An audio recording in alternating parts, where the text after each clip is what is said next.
Magandang umaga Pilipinas at magandang hapon, gabi sa ibang lugar naman.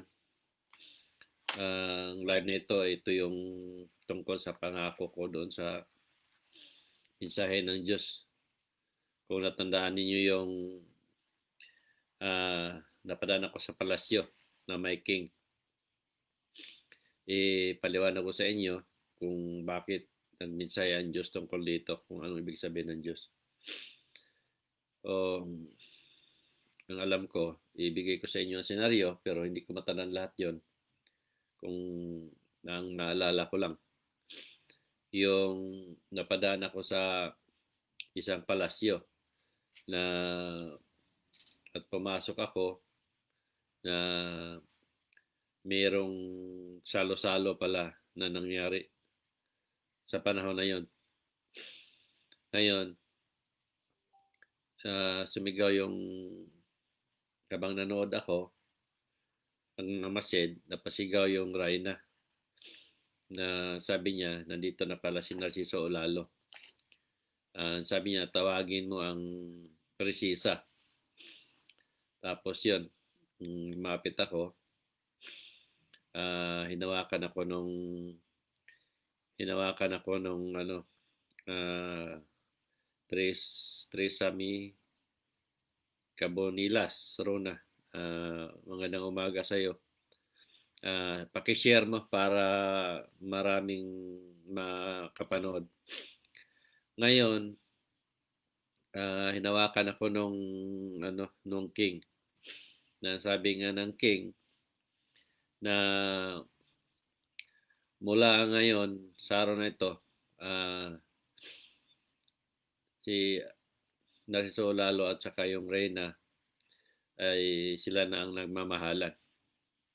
Tapos yun, nakita ko yung nagulat yung Reyna, nagulat din ako kung bakit nang sinabi ng king. Tapos malis yung Reyna, tumalikod na punta doon sa isang party. So ngayon, habang pinad ko yung Reyna, nalulungkot siya. So ako din, umalis at pumunta doon sa isang tabi na may damuhan parang lawn. Na habang nag-iisip ako, nakaupo ako, naisip ko yung Reyna na Presisa. Naisip ko yung Presisa. Sorry, nagkamali. Naisip ko yung Presisa na malungkot siya. So may dalawang sisiyo na papaso-paso doon sa paahan ko, dalawa, tatlo paan ko. So ngayon gusto ko siyang hulihin. So hinuli ko siyang biglaan. Ngayon nakaiwas, so hindi ko siya nahuli. So maya-maya,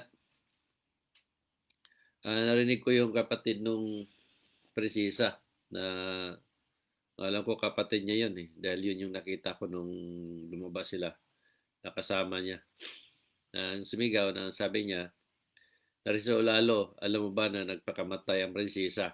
So nagulat ako.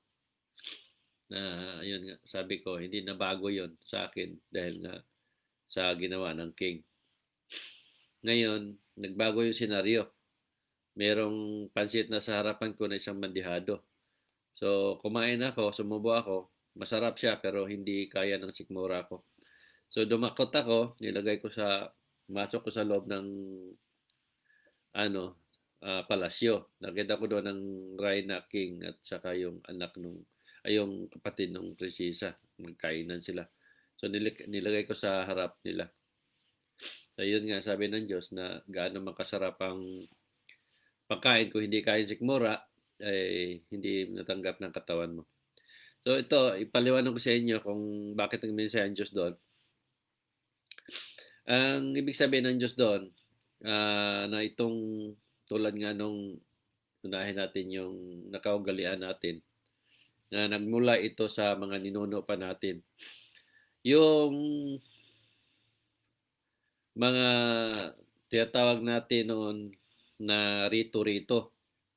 Ang buya, ang worst talaga niya noon sa amin, sa Bisaya, noon, yung buya. Yung ibuya niya anak nila doon sa anak ng kaibigan nila. Sila ang katuluyan. Kumbaga, bata pa lang, binubuya na, kumbaga, niririto na ng ano. Iba ang rito, iba din yung buya. Ang buya kasi parang nakapix na kayo na talaga ang mag-asawa pagdating sa tamang edad. Ngayon, ang rito naman, sa Tagalog yung rito, yung tinutokso, yung yun nga, tinutokso na maring kayo pero hindi talaga fix ba. Ang buya kasi parang nakalaan na. Yun yung buya.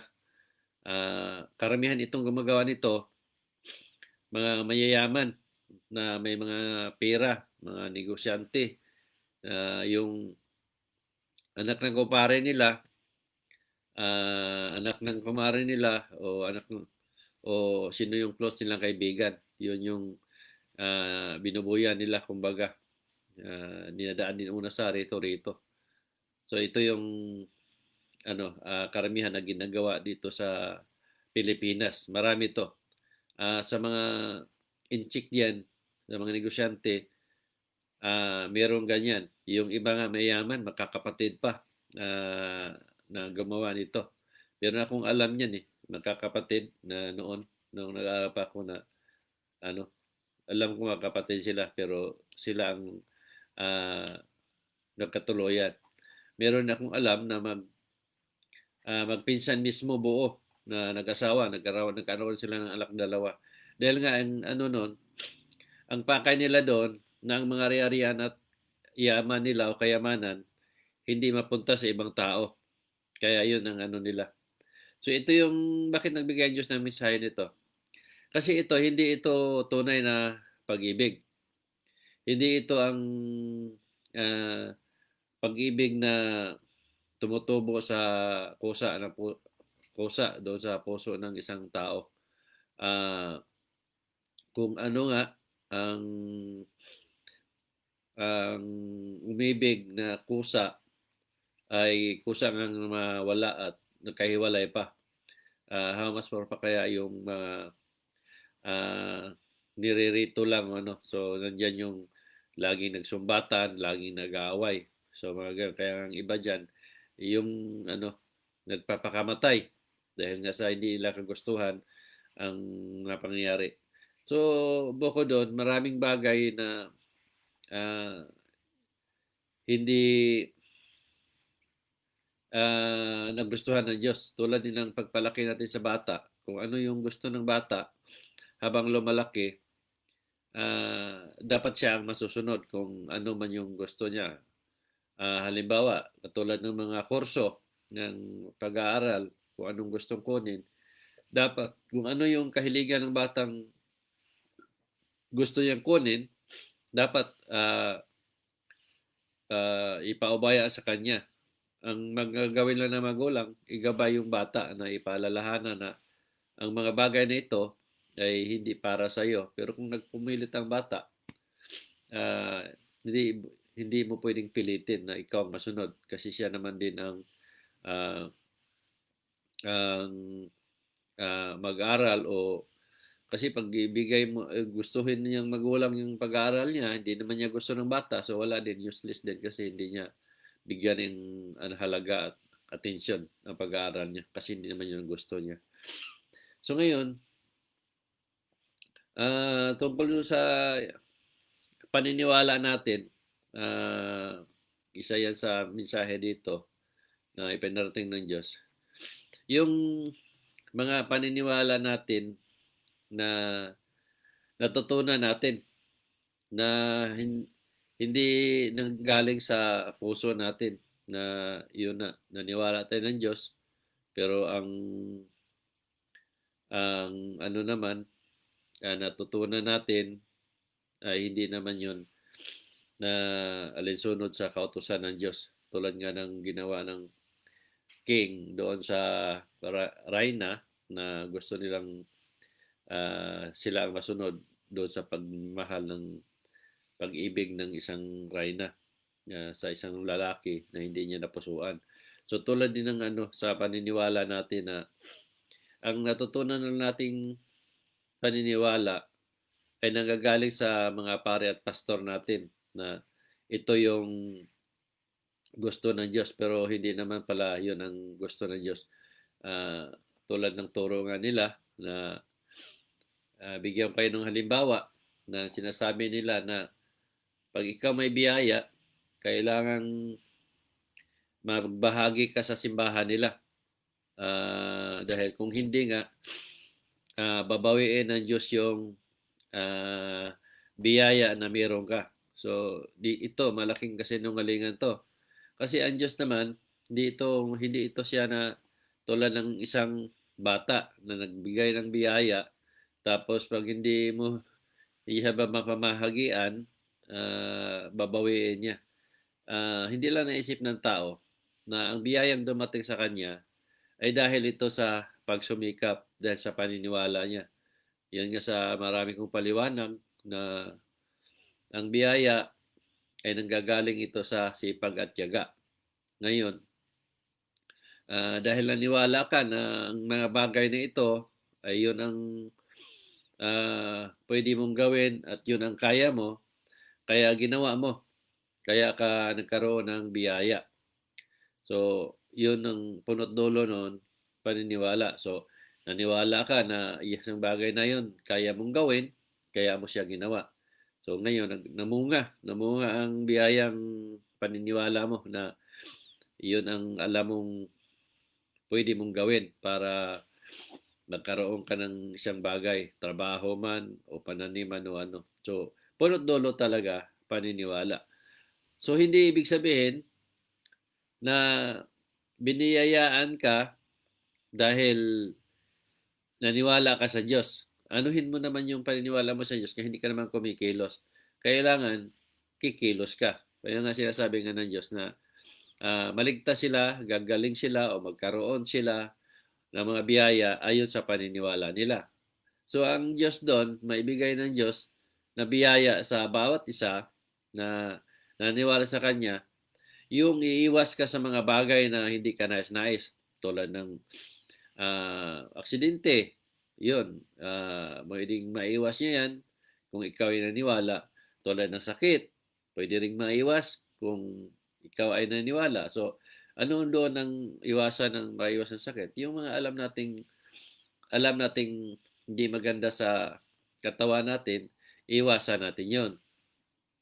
Ngayon, yun yung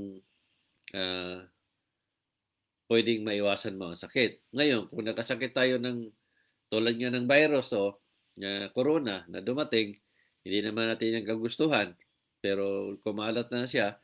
So nga sa dapuan kayo, Diyos lang ang pwedeng magpagaling. So nandun siya sinasabi rin niya na tuloy ang corona, huwag kang matakot dahil ang tao magkasakit ng corona, pag ginamot mo, gagaling din sila. So yun, meron ng marami na patunay na ginamot ko, sintomas ng corona, marami na gumaling. Yung positive na dokumentado, positive ng corona, ginamot ko, gumaling. Yung nag-alaga ng COVID patient na nagkasakit, yung mag-asawa, yung taga Cagayan ba yun, pangalan nun, nagkasakit din. Grabe yung siya, yung iyak ng iyak yun ng ginamot ko, gumaling din. So, sintomas, positive, yung samot-saring sakit at iba pa, gumaling. So, yun yung ginagawa ng Diyos na siya ay nagpapagaling pa. Yun nga sabi nga na niya, na ikaw ang nanggagamot pero ako nagpapagaling. So, malinaw na ang Diyos ay nagpapagaling. So, ang Diyos hindi nagbibigay ng sakit. Tulad din ng turo ng simbahan na ang sinasabi, kaya kayo nagkasakit dahil nakalimutan nyo na ang Diyos kasi hindi na kayo nagsimba. Yun ang sinasabi ng pare at pastor. So, ang ginawa ng membro, pag nagkasakit, magsimba na, magpatawag na sa pare o magpamisa So ang lahat na yan, puro kasinungalingan yan. Walang turo ang simbahan na ah, puro yan kasinungalingan. Walang turo simbahan na masabi kong tama. Kaya kung isa-isahin yan, kahit umpisahan natin sa kung ano man yung gusto ninyo, kaya kong ipaliwanag kung bakit nila yan itinuturo. Kasi ang Diyos nga sinasabi ko, hindi nagbibigay ng sakit. Ang Diyos, kasi marinig natin palagi yan, na ang Diyos ay, sabi ng pare at pastor, na pinalalahanan ng tao sa pamagitan ng pagbigay ng sakit. Lalo na sa mga nagkasakit din, ang turo ng mga pare na kaya nagkasakit ang isang pamilya kasi meron silang namatay na pamilya na hindi na sila nagpamisa. So kinakaugalian niya ng tao, mga naniwala sa pare, na magpamisa para gumaling yung may sakit. Kasi nanong araw, binigyan ng sakit nung yung namatay na pamilya. Ngayon, kung isipin natin mabuti, kung nag-isip lang tayo sa tama at ginamit natin ang tamang pangunawa, namatay na yung tao, makasalanan ng tao yon. Namatay na. Ngayon, sa loob ng 9 na araw, dadalhin na ng Diyos yun sa impyerno. Hukma na kasi niya. Dahil para pagsilbihan niya yung mga kasalanang nagawa niya nung buhay pa na hindi niya napagsisihan. So kaya siya inilagay ng Diyos sa impyerno. Ngayon, 9 na araw lang yun. Pagdating na nung 9 na araw, dalhin na siya, ipasok na siya sa impyerno. Ngayon, ilang dekada na, ilang taon na nakalipas, babalik yung kaluluwa para na magbigay ng sakit doon sa pamilya kasi nakalimutan siya. Hindi ba to turong katangahan? Hindi ba ito turong kabubuhan? 10 taon isipin ninyo. 10 taon nag-aral ang pare ninyo. Tapos yun ang turo nila. Na ang kaluluwang namatay na, makasalanang kaluluwa, bumalik para bigyan ng sakit ang pamilya niya. Di ba mukhang patawa o turong kabaliwan ang mga bagay na ito? Sino pa yung nasa impyerno? Nagkasala na nga siya kaysa na impyerno, dagdagan pa ang kasalanan niya. Isipin niyo mabuti. Nagkasala na nga yung tao, ay yung kaluluwa niya, nung buhay pa, dagdagan pa nung namatay na siya. Di pa nga siya napatawad na siya, na impyerno na nga siya. Tapos ngayon, pagkalabas niya, babalik niya siya ulit sa loob ng impyerno. Kasi tapos na siya magbigay ng sakit. Ngayon, kung ikaw naman ang pamilya ngayon, ikaw naman yung kaluluwa, halimbawa, nakita mo yung pamilya mo, iniwanan mo, yung magulang, yung naasawa mo lang ang naiwan, o anak mo ba, tapos hindi mo, paniniwalaan nyo na bibigyan ng sakit kasi nakalimutan, hindi nagpamisa, bibigyan mo ng sakit. Ngayon, pag binigyan mo ng sakit yung isa sa pamilya ninyo o mga nanay ba, pagkapaghanap buhay pa kaya yon? Ngayon, dahil nagkasakit, magugutom yung anak mo. Ngayon, kung anak mo nang bibigyan mo ng sakit, anong klaseng magulang ka na namatay? Patay ka na, nagbigay ka ng sakit doon sa anak mo o sa asawa mo. Tuwang-tuwa ka ba na makita yung anak mo may sakit? Tuwang-tuwa ka ba na ang asawa mo may sakit na hindi makahanap buhay tapos magugutom yung anak mo? Kung ganitong senaryo ang gusto niyo ipapalabas na ang kaluluwa ay nagbigay pa ng sakit doon sa naiwan? Bakit nila ito tinuturo? Kasi nga, para magpatuloy ang pagpamisa sa mga kaluluwang namatay na. Ito yung hanap buhay na walang katapusang pera. Kaya nga kayo nagpamisa sa ninyo, mga nangamatay na walang katapusan, tuwing araw ng patay, tuwing ikinamatay, o ano man ang gusto ninyo, kahit anytime, basta meron kayong naramdaman, sinasabi niyo, "Uy, magpamisa tayo," kasi pinalalahanan tayo ni papa, ni mama, o sino man yung lola mo man, kaninunuhan pa. Kasi nagkasakit kayo, pinalalahanan kayo. Ngayon, kayong mga naniwala sa mga pare at pastor ninyo, ano itatawag ko sa inyo? Matino, di ba? Alam nyo na kung anong tawag sa inyo. Yung laging lumalabas sa bibig ko na inutil ang pag-iisip, tanga, bobo o kabaliwan na turo. Di ba? Ngayon, ito namang nasa paraiso na napunta siya sa paraiso kasi sa kabutihan ginawa niya. Ngayon, turo din sa simbahan na nagkasakit ang pamilya, kaya pinalahanan daw ng yumaong ang pamilya, anak man o tatay o nanay man, kaya nagkasakit. Ngayon, ikaw ba, kung ikaw ang namatay, bibigyan mo ng sakit yun? Di nakasala ka, kaya nga napunta sa paraiso eh. Kasi mabuti ang gawain mo. Ngayon, sa kabutihan mo ng buhay pa, kaya napunta ka sa paraiso. Ngayon, anong kakayahan mo magbigay ng sakit doon sa naiwan? Tuwang-tuwa ka ba na yung mga naiwan mong buhay na pamilya, nandyan lang, kahiga sa kama, naghihirap sa sakit, o nagugutom ang pamilya dahil hindi nagkapaghanap buhay? Anong klaseng kalooban ng kaluluwa mo kung yun pala ang gawain mo? Di ba?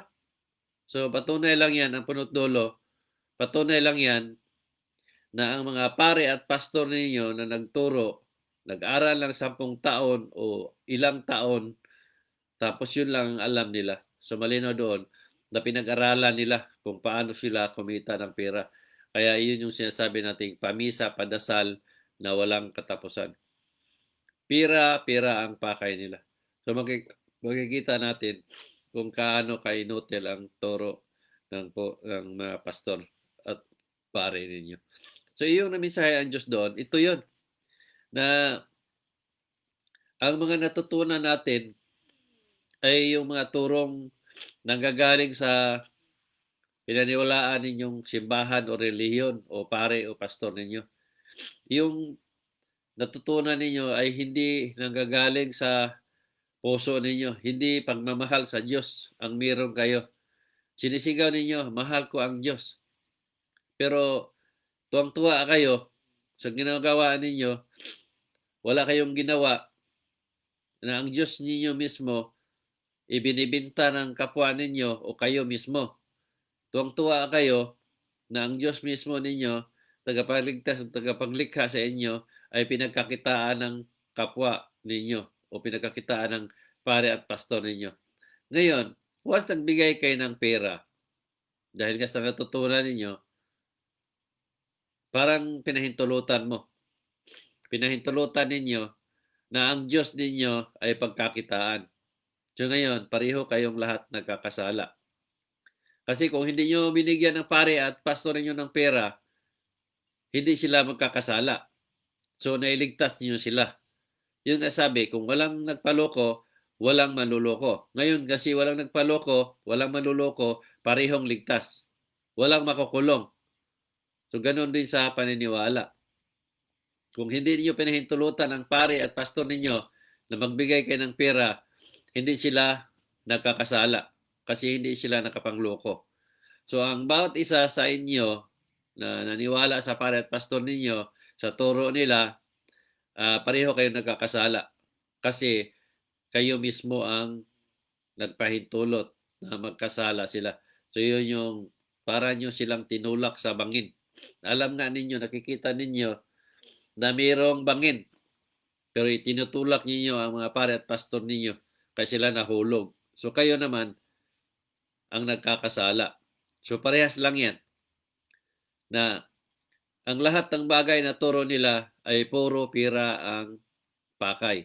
So ngayon, dahil ang bigay kayo, so yun yung kasalanang hindi niyo sinasadya. Bakit hindi sinasadya? Kasi ipinamulat lang sa inyo. Isinasabi lang sa inyo na ito ang gusto ng Diyos. Pero hindi ito ang gusto ng Diyos. Kaya kayo mismo ang nagbigay o naniwala sa kanila ay pwedeng mapapatawad ng Diyos. Bakit mapapatawad?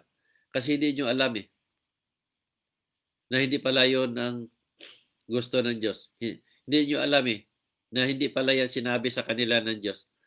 Yung sinasabi nilang banal sila. Sila naman gawa-gawa nun. Paano sila naging banal? Hindi lang nga alam kung anong banal. Paliwanag ko sa inyo ng marami yan na hindi sila kahit kailan sila naging banal. So ngayon naniwala kayo. So ngayon nagkasala sila. Ngayon dahil pinaniwalaan ninyo, kaya nagpatuloy ang kasamaan nila. Ngayon, yung sa pagsaway, sinasaway ninyo ang ituturo sa kanila na pag sinaway mo ang pare at pastor, dahil banal sila, magkakarmahin kayo. O ngayon, anong ginawa ninyo? Hindi kayo sumasaway kasi takot kayo na kakarmahin. Bakit lang ito tinuturo? Para walang sasaway sa gawain nila. Kasi natakot kayo nakakarmahin Pero kung kunan nyo ng base, dito lang sa akin ngayon mismo, ako ang sumaway sa turo ng mga pare at pastor ninyo. Ako ang nagsasabi sa kanila na manluloko, manlilinlang, mapanglamang sa kapwa, rapist, mandarabo kung ano man ang tao pa sa kanila, lahat ng masama sa kanila. Kasi sila tinatawag ng Diyos na number 1 makasalanan. Ngayon, sinasabi ko to 10 taon na. Ito nga sinasabi ko sa inyo. Laging nasa bibig ko yung mga salitang yun.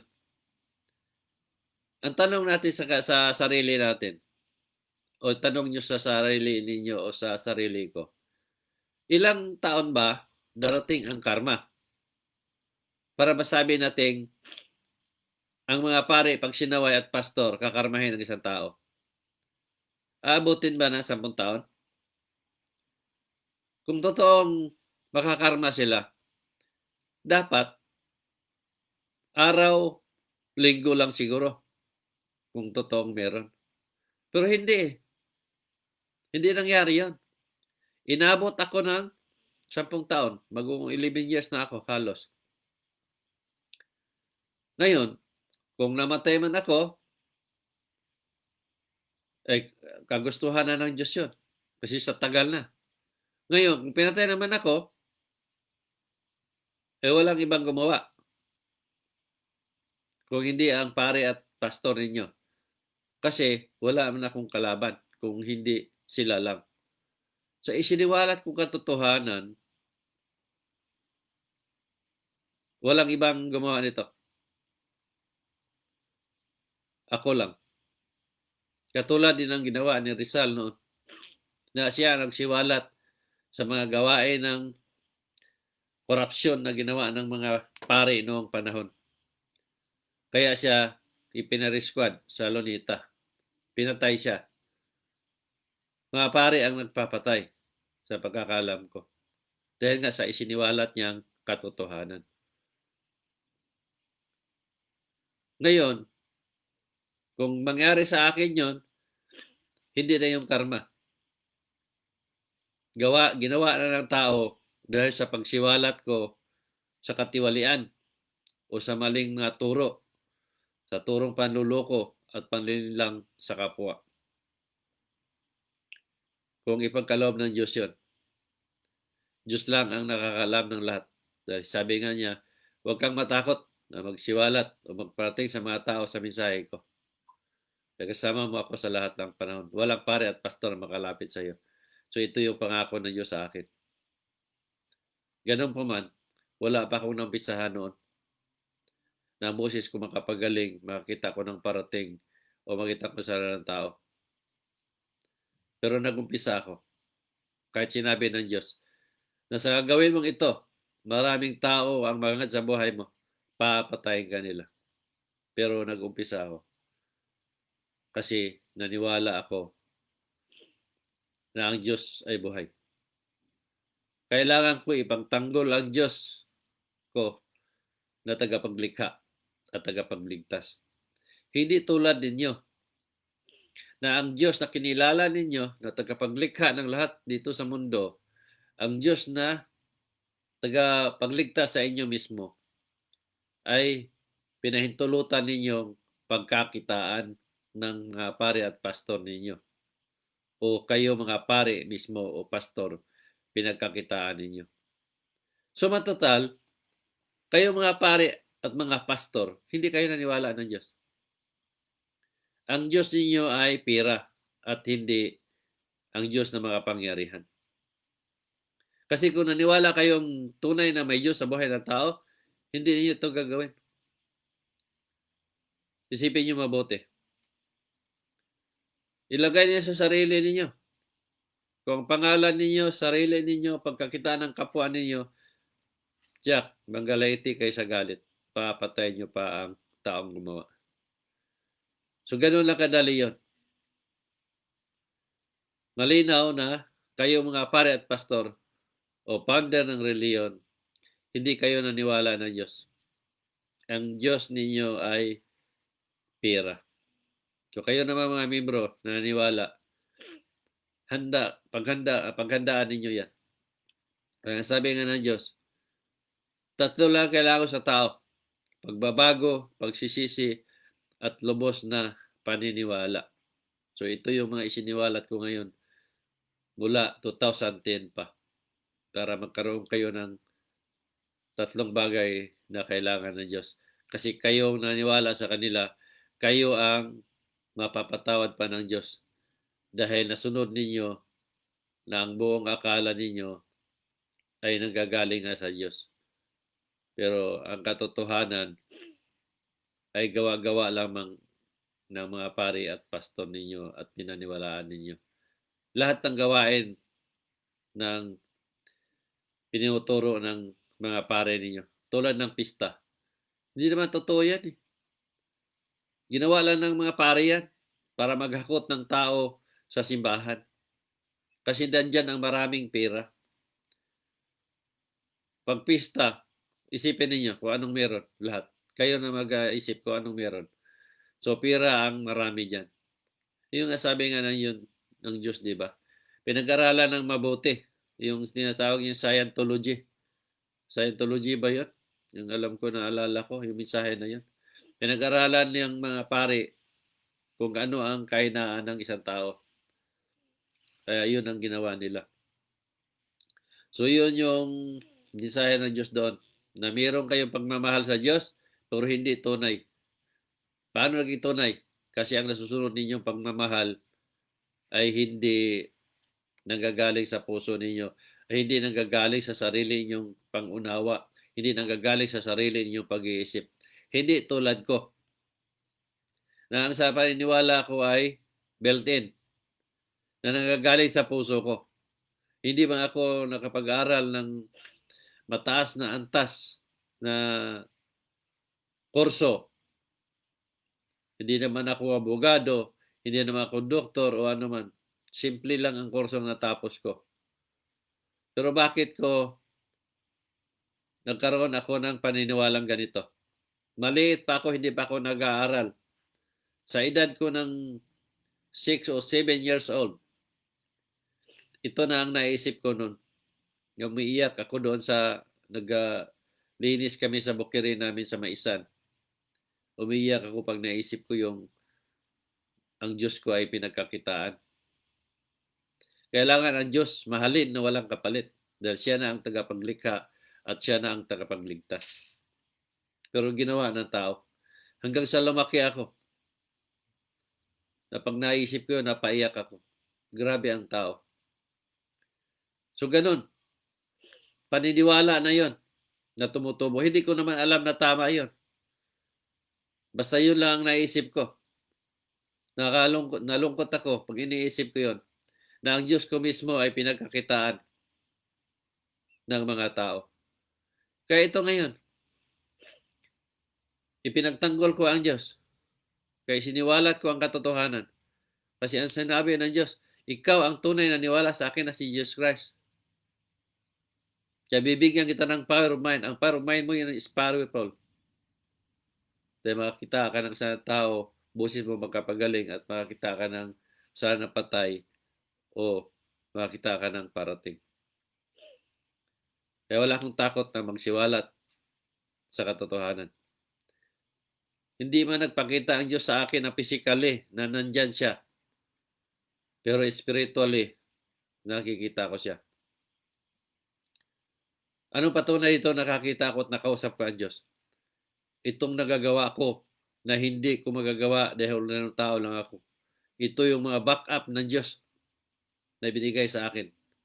Tulad ng boses ko na magpagaling na sabi niya, ang boses mo ay makapagaling ayon sa paniniwala ng isang tao na ginamit ng kasangkapan at paniwala sa akin ni Jesus Christ. Makakita ako ng kasalanan, yun din ang nasa mensahe ng Diyos. Na ang power of mind mo is powerful yan, makita ka ng kasalanan. Yung makakita ako ng anong meron ng tao, pagkausap ko sila, ganun din ang nasa mensahe ng Diyos. Yung makakita ako ng kasalanan ng patay, yun yung sinasabi ko, makakita ako ng gawain ng patay, yun yung mga ginatanong ko, ang mga ginagamot ko, pag may ipakita ang Diyos na mayroon silang mga patay na hindi ko naman alam na meron at masabi ko kung anong meron at anong ikinamatay. Patunay yan nakakita ko. At lalong nakakita ako ng sinasabi ng Diyos, mas lalong powerful yan, ang power of mind mo. Dahil lalong powerful yan pag naging espiritu ka. Dahil makakita ka ng parating. Sa dami-dami ko nang isinusulat, bago pa nangyari, isinusulat ko na. Kung himay-himayin natin, kayo mga nangungutya, tulad nitong bago, si Diego, ano ba yun? Yung Diego na yun. Nasabi niya, copyright. Nagminto, binablock mo na niya ako. Isa-isahin natin. Himay-himayin natin kung saan naging copyright. Kung talagang kayo ay nakipagpalitan dahil pinagtanggol ninyo ang paniniwala ninyo, din, harap-harapan tayo. Isang tanong, isang sagot. Dito sa social media, pwede natin gawin yun. Kahit anong gusto ninyo sabihin. Pero hindi nyo maipakita ang mukha ninyo. Kasi alam naman ninyo kasinungalingan kayo eh. Ang namumutawi lang sa bibig at dila at isip ninyo, ang inggit at galit. Yun lang ang kaya nyong gawin. Pero makipagpalitan kayo ng harap-harapan man, idaan natin sa usapan, lalaki sa lalaki, patunay sa patunay, hindi nyo magawa yun. Alam niyo bakit? Kasi totoong kasinungalingan ang natutunan ninyo. Hindi ako abot na 10 taon kung sinungaling ako. Kaya nga walang nakalapit sa akin. Kung anong mga lumalabas sa bibig ko, masasakit na salita yan dahil yun ang katotohanan. Dapat pinapanagot na ako ng mga pare at pastor ninyo. Pero isa lang pwede lang gawin. Patahimikin ako. Pero hindi ako natatakot. Alam ko. Darating yung panahon na mawala ako sa mundong ito. Either kagustuhan ng kalaban, kagustuhan ng mga pare at pastor ninyo, o kagustuhan ng Diyos dahil sa edad ko o sa katandaan ko. Dahil lahat tayo may hangganan. Ang lahat ng may buhay ay mamamatay. At walang may buhay na manatiling buhay tulad ng batong buhay. Na tili ng libo-libong taon dito sa mundo. Pero ang lahat ng may buhay tulad natin tao, swerte na lang kung aabot tayo ng 100 taon. Kaya mas gustuhin ko na magsilbi sa salita at pangalan ng Diyos na may ipagtanggol ko siya dahil mamatay naman din ako. Hindi katulad ninyo.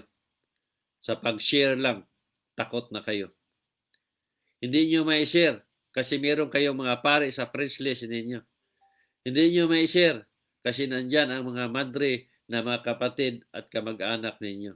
Hindi niyo may share kasi ang mga pare ninyo, kamag-anak ninyo. Ngayon, tanungin ko kayo, meron bang pagmamahal sa Diyos doon? Na ipagtanggol ba ninyo ang Diyos na pinagkakitaan ng kamag-anak ninyo, na pagkakitaan ng mga anak ninyo o sino man yung mga pare ninyo? So, hindi kayo tunay na niwala ng Diyos dahil hindi ninyo na ipagtanggol ang Diyos na tagapagligtas at tagapaglikha. Ako ang masasabing tunay na niwala dahil wala akong takot na magsiwalat ng katotohanan. May pagtanggol ko lang ang Diyos na naglikha sa buhay ko. Kaya ipinaubaya ko sa Diyos ang lahat ng ito. Kaya kayong naniwala, buksan ninyo ang account ninyo, i-public ninyo lahat. Una, ang purpose nito, lumapit kayo sa akin, hindi ko matutugunan. Meron akong sinusunod na bataran kung paano ko kayo matugunan. Nasa post ko yan. Pag hindi kayo naka-public, hindi ako makakita sa wall ninyo, mag-aksaya lang kayo ng panahong lumapit dahil hindi ko kayo matutulungan. Dahil nakatingin ako kung anong laman sa wall ninyo. Sinabi niyong naniwala kayo pero walang mga laman na nanggagaling sa mensahe ng Diyos, nagpatunayan na hindi kayo naniwala. Yung sinasabi niyo nagbasa at nanood kayo ng mga video pero walang laman, hindi niyo na-share, nagpatunayan na hindi kayo naniwala. Ang paniniwala na yan ay hanggang salita lamang. Kaya marami sa inyo nagsasabi na hindi ako nagre-reply. Talang hindi ako nagre-reply kung malapit na hanggang laway lamang. Dahil nasa sinabi ng Diyos, sa hindi naniwala sa iyo, wala ka nang gagawin sa kanila. Dahil yun ang paniniwala ko, na kung ang tao ay naniwala, gawin ninyo ang nararapat, kasi yun ang gusto ng Diyos. Kaya yung sinasabi ng Diyos na huwag kang matakot na magparating sa mga tao, sa mga mensahe ko. Dahil kasama ko sa lahat ng panahon. Yun yung ibig sabihin ng share. Sinasabi ng Diyos, iparating mo. Ibig sabihin, i-share mo sa mga tao. Para malaman ng mga tao, ito yung ginawa ko. Pero kayo, magpindot lang kayo sa share, hindi nyo magawa. So patunay na takot kayo. Bakit kayo natakot? Kung tunay kayo niwala ng Diyos, ang Diyos ay palaging nasa inyo. Dahil hindi nyo nagawa, ibig sabihin, hindi kayo tunay na niwala ng Diyos at hindi nyo kayang ipagtanggol ang Diyos ninyo. So hanggang dito lang muna dahil mahaba na. Magandang araw, linggo ngayon, and God bless sa lahat.